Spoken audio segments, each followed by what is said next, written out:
অক্টোবরের শেষার্ধে অন্তর্বর্তী সরকারের স্থানীয় সরকার এবং যুব ও ক্রীড়া বিষয়ক উপদেষ্টা আসিফ মাহমুদ সজীব ভুঁইয়া এক ফেসবুক পোস্টের মাধ্যমে জানিয়েছিলেন, জাতীয় প্রতিরক্ষা জোরদারে ৮,৮৫০ জন তরুণ তরুণীকে আত্মরক্ষামূলক প্রশিক্ষণ দেয়া হবে। এ তথ্য তিনি নিশ্চিত করেছিলেন নিজের ভেরিফাইড ফেসবুক অ্যাকাউন্টে দেয়া এক পোস্টে। সে পোস্টে তিনি লিখেছিলেন, জাতীয় প্রতিরক্ষা জোরদারে দেশের ৭টি প্রশিক্ষণ কেন্দ্রে প্রাথমিকভাবে ১৮ থেকে ৩৫ বছর বয়সী প্রায় ৯,০০০ যুবক যুবতীকে কারাতে, তাইকোয়ান্ডো ও শুটিং বিষয়ে আত্মরক্ষামূলক মৌলিক প্রশিক্ষণ প্রদান করা হবে।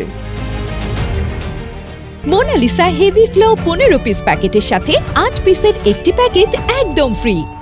সে সূত্র ধরেই শুক্রবার ৩১ অক্টোবর এ ব্যাপারে প্রতিবেদন প্রকাশ করেছে বিবিসি বাংলা। সংবাদ মাধ্যমটি জানায়, প্রায় ৯,০০০ তরুণ তরুণীকে আত্মরক্ষা ও অস্ত্রচালনার মৌলিক প্রশিক্ষণ দিতে যাচ্ছে সরকার। হঠাৎ তরুণ প্রজন্মের জন্য কেন এই প্রশিক্ষণ শুরু হচ্ছে সেটি নিয়ে নানা প্রশ্ন উঠছে। ক্রীড়া উপদেষ্টা আসিফ মাহমুদ সজীব ভুঁইয়া এ ব্যাপারে জানিয়েছেন কোন উদ্দেশ্যে এই প্রকল্প নেওয়া হয়েছে, আর এ বিষয়টিকে কিভাবে দেখছেন শিক্ষার্থী ও বিশ্লেষকরা সেটিও আলোচনার বিষয়।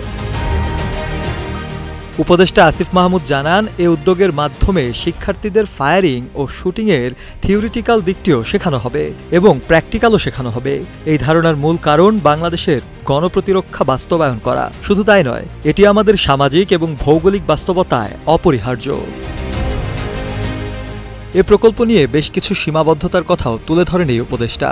বাজেটের কারণে এখনও সরাসরি গুলি চালানোর প্রশিক্ষণ দিতে না পারার কথাও তুলে ধরেন তিনি। শফিউল মাওলা, কালের কণ্ঠ।